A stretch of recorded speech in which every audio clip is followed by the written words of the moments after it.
swaktong negosyo. Ang kanilang swaktong kwento ibabahagi sa swakto ng DZWB Super Serbisyo. Alamin nga natin mga kapuso ang kanilang swaktong sikreto sa kanilang swaktong negosyo dito sa ating swakto. Nasa linya natin ang mag-asawang sina Maricel at Nino Budcheng Zamora, ang may-ari po ng Budcheng Merienda. Ang sarap! Maricel, Nino, good morning! Good morning po. Magandang umaga. Good morning po. Ayan, bagamat alam ko busy na kayo sa mga oras na to, nagpapasalamat kami ni Mami at ng Swakto at DZWB Super Serbisyo para ibahagi ang inyong swaktong kwento. Umpisan namin sa tanong, paano nagsimula ang idea ninyong Budcheng Merienda ang sarap? Bali nag-start po to, sir, dahil po maaga po kami nag-asawa. And since nagkaroon po kami ng baby, so kailangan po namin matugunan yung mga pangangailangan po namin. Ayun, kaya nag-decide po kami na magtayo po ng negosyo. So kailan to nagsimula, Ma'am Maricel? Bali nagsimula po kami since 2004. Maliit lang po siya na lamesa. Sa bangketa lang po muna kami noon, sir. Oo. Pero 2004. Four. So ilang taon na Yes, sila, Toots? matagal-tagal na rin, Mami. 2028 na ngayon eh. Ma'am, Ay, 20, Gusto mo naman mag-election, 2026 Mami. na pala. Oo, so kung babalikan natin yung 2004 na humble beginnings, ika nga ng Budcheng, nung hindi pa gaano kasikat itong mga trending ninyong negosyo, kumusta yung negosyo nyo that time, ninyo sa Maricel? That time po, sir, lamesa lang po muna kami. Kumbaga, nag-umpisa lang kami sa paisa-isang tray. Baked macaroni lang po yung kauna-unahan po na tinitinda po namin. And then, nung medyo tumagal, medyo tinangkilik naman po yung paninda namin na Bake Mac. Nag-start na po kaming magdagdag po ng mga ibang variety. Gawa na rin po ng request na rin po ng mga bumibili po sa amin. Oo. Noong mga panahon na yun, mahaba na ba talaga yung pila sa inyo? Bali, hindi pa po. Ang ginagawa po namin, nasa bangketa kami, nag-aalok po kami sa mga dumadaan po dito po sa labas. Mhm. Since nasa U-Belt po kami, marami pong dumadaan dito ng mga estudyante. And then yung husband ko po, nag-ano rin po siya, yung ibang paninda namin, nilalako niya po sa Divisoria, per styro, nag-aalok din po siya sa mga nagtitinda po doon. Kasi hindi naman po agad na pagka-open namin, kilala na po agad yung merienda. Tapos nung naman po, natitikman naman po ng mga customer po namin, ng mga estudyante, ayun po, nagugulat po kami, bumabalik po sila. Tapos po, hinahanap-hanap na po nila yung paninda po namin. Mhm. So talaga yung responsibilidad ninyo na mag-asawa sa talagang parang may kanya-kanya kayong toka, no? Para lalong ngay sumakses yung negosyo ninyong na Budcheng Merienda.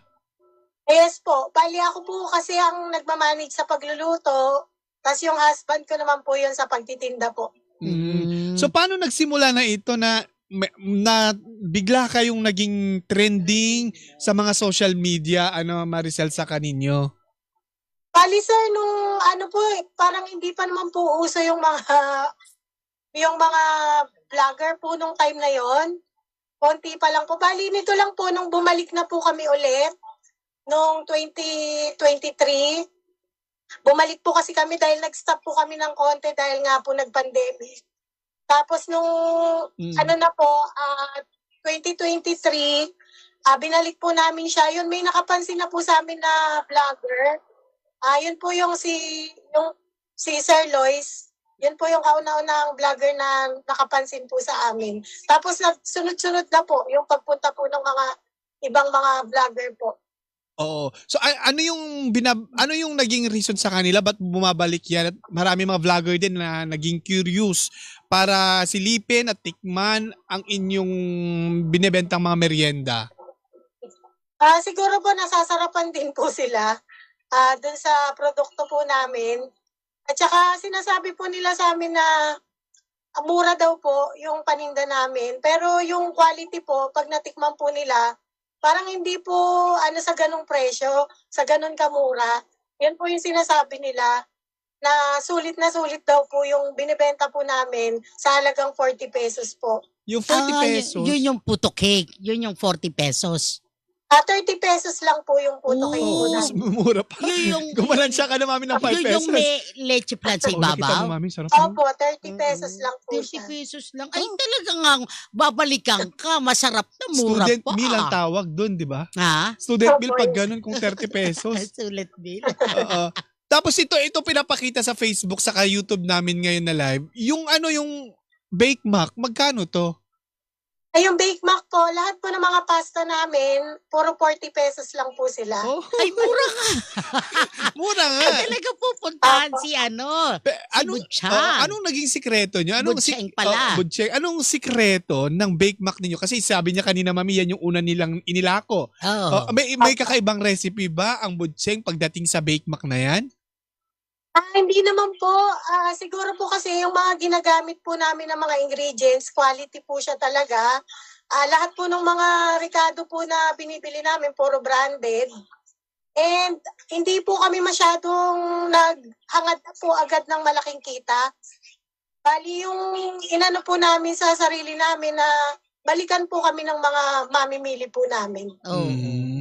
So kung babalikan mo yung kinikita ninyo ng mga hindi pa nauso, sabi mo 2023, kamusta? Kamusta yung kita ninyo?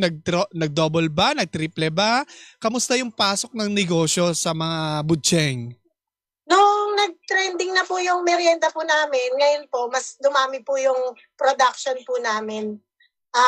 Hindi halos yung iba pong mga produkto namin, dumoble po siya. Katulad po nung crema de fruta, sir, yun po, dumoble po yung production po namin nun.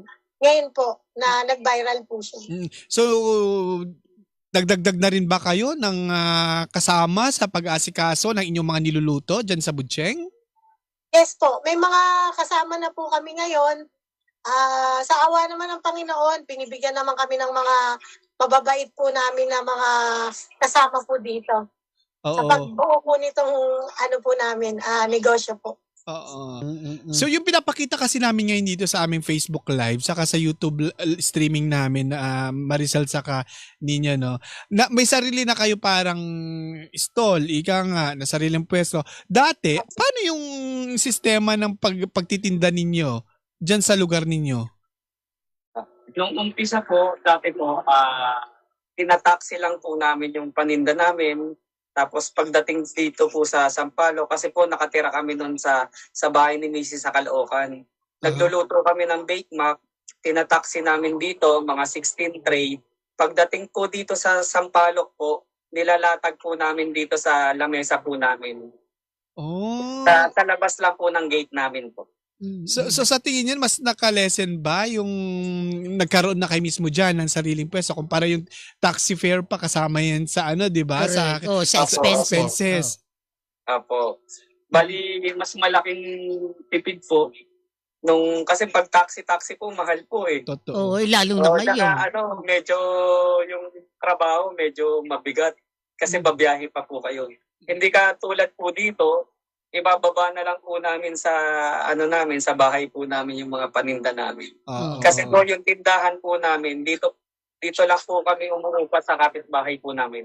Oo. Hindi naman sila nagrereklamo kasi balita namin araw-araw daw mahaba ang pila. Sa awa naman po ng Panginoon na mababait naman po yung mga kapitbahay namin, wala naman po nagrereklamo. Yung Oo. iba pa nga po natutuwa. Dahil po kasi nakikilala daw po yung lugar po dito. Oo. At saka habang pumipila sila, bibili din sila ng ibang produkto sa ibang tindahan diyan, 'di ba? Ganun yung sistema Apo, nila diyan apo. minsan eh. Oo. Tapos nabanggit mo, may divisions daw kayo ng trabaho ni Mrs. Sir Nino? Yes po. Bali si Mrs. po, siya po yung nakatoka sa pagluluto kasi nga po siya po yung yung aral sa luto. Ako naman po nagmamanage ng mga sa marketing namin, sa mga tauhan namin kung saan ko i-assign. Ganun po Sa yung mga operation. Apo. Oo. Tapos si Mrs. ba dahil sabi mo sa kusina si Mrs. may nag-aral ka ba ng culinary para O hilig lang. hilig lang magluto o Oo, na graduate ka sa YouTube University? Bali, bata pa lang po ako kasi, sir. interesado na po talaga ako sa pagluluto.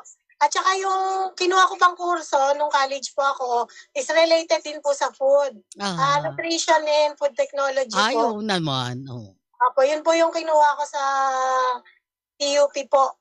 Ayan, kaya po related din po talaga yung course ko doon po sa pinili po naming inegosyo. Oh, syempre, assume natin na hilig talaga niya magluto. Kasi yun nga yung kurso niya eh. Di ba, no?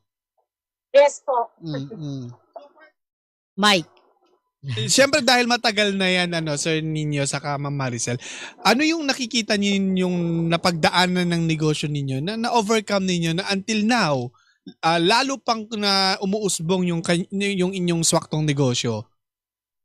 Bali, yung negosyo po namin sa tagal-tagal po namin sa pagtitinda, marami na po kami mga struggles din po na naranasan. Katulad po nung nag-pandemic, sir, bali, nag-close po kami. Napilitan po kaming magsarado ng mga ilang years, mga 3 years, 2 to 3 years, nag-close po kami. Dahil nga po lockdown, walang lumalabas po na tao, so napilitan po kami isara. Pero kahit ganun po yung nangyari sa amin, hindi pa rin po kami pinanghinaan ng loob na ibalik po ulit siya. Kumbaga pinilit pa rin po namin siyang ibalik. Kasi nga po, hinahanap rin po kami ng mga masugid po naming mga customer. Hinahanap po nila yung lasa ng produkto po namin. Yun, kaya kumbaga parang pagka nagtayo ka ng negosyo, pag nag-fail ka ng isang beses, huwag kang panghinaan ng loob. Mag-try ka lang ulit, subukan nyo lang ulit. Kasi kung hindi nyo naman susubukan, hindi nyo rin po mararanasan yung pinaka-peak ng negosyo nyo. So, kailangan malakas lang po yung loob po natin. Oo. Kung babalikan natin yung umpisa ninyo, kanina sabi ni Sir Nino, 16 trays ng Bake Mac. Ngayon, ilan na yung nauubos yung tray ng Bake Mac sa isang araw? Bali sir, sa Bake Mac po, nakakasampu. Bali nabawasan po siya kasi nga po nagkaroon kami ng ibang Variety. Dati po kasi puro Bake Mac lang po.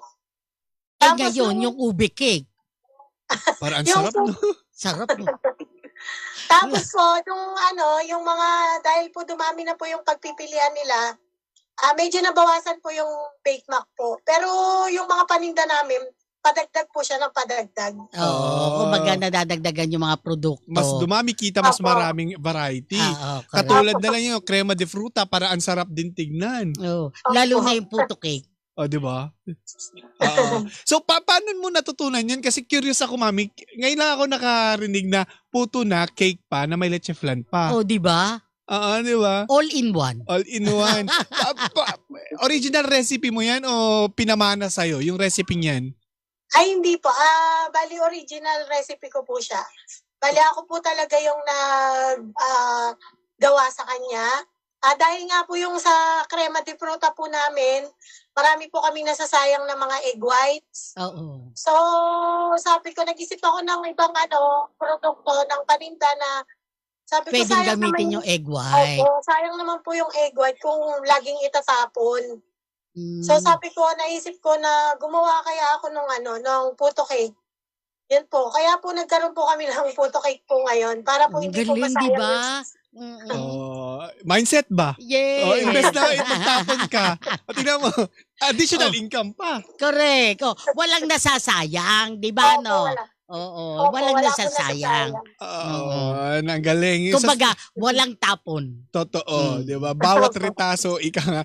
Anong nakikita mong naging sekreto o susi ng tagumpay ngayon na natatamasa dahil kayo ay laman sa FYP ng mga kapuso nating mahilig tumingin ng mga pagkain online.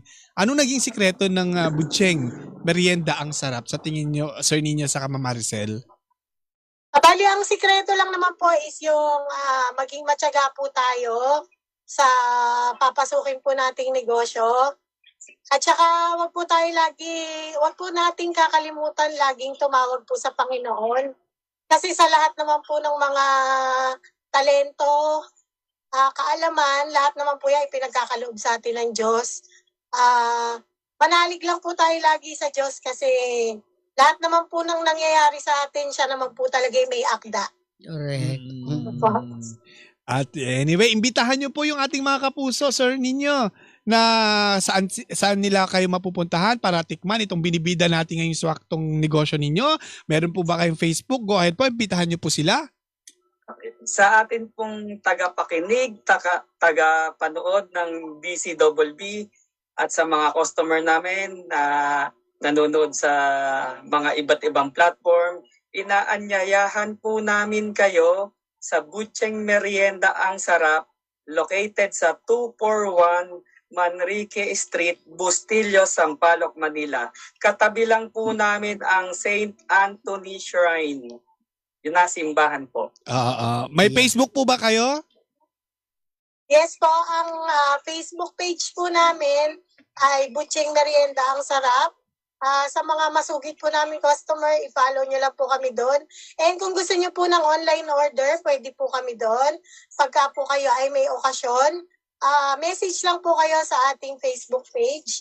And one day advance order po tayo. Pagka po gusto nyo po ng mga per tray or per bilao po.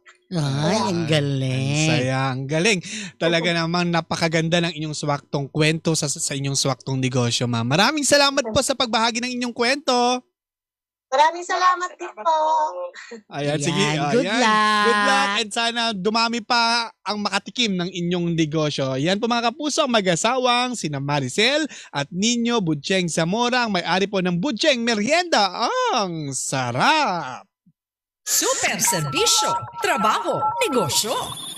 Mga kapuso, bilang paggunita sa Sight Saving Month, ngayong Agosto muling magtutulungan ang GMA Kapuso Foundation at Buddhist Tzu Chi Medical Foundation Philippines Incorporated para sa malawakang sight saving project kung saan maaaring makapagpasuri ang ating mga kababayan para sa lahat ng uri ng karamdaman sa paningin. Sa mga nais magpalista, priority ang mga sumusunod: senior citizen, mangingisda, magsasaka, jeepney at tricycle drivers, mga bata na 14 years old pababa, hirap sa buhay na nakatira sa Metro Manila, NCR o basta't kayang bumiyahe sa Maynila at Quezon City kung saan gagawi ang check-up at operasyon kung kailangan. Tumawag at magpalista sa GMA Kapuso Foundation sa telepono bilang 8928-4299, 8928-777, local 9904 hanggang July 31 po ito mga kapuso.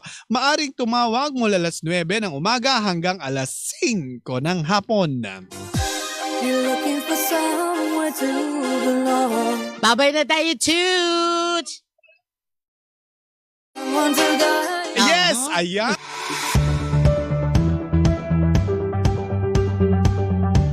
Mga kapuso, magsama-sama muli tayo sa susunod na Sabado. Dito lamang po yan sa programang punong-puno na impormasyon at inspirasyon. Ito ang programang 3 taon nang binibigyan ng parangaling Catholic Mass Media Awards bilang Best Business News. Ito ang DZWB Super Serbisyo, trabaho At negosyo. Tandaan mga kapuso, sa Super Radio DZWB, walang kinikilingan. Walang pinoprotektahan noon at ngayon. Serbisyong totoo. Bye! Bye! Hi, Thank you, tatay! Lord! Super serbisyo,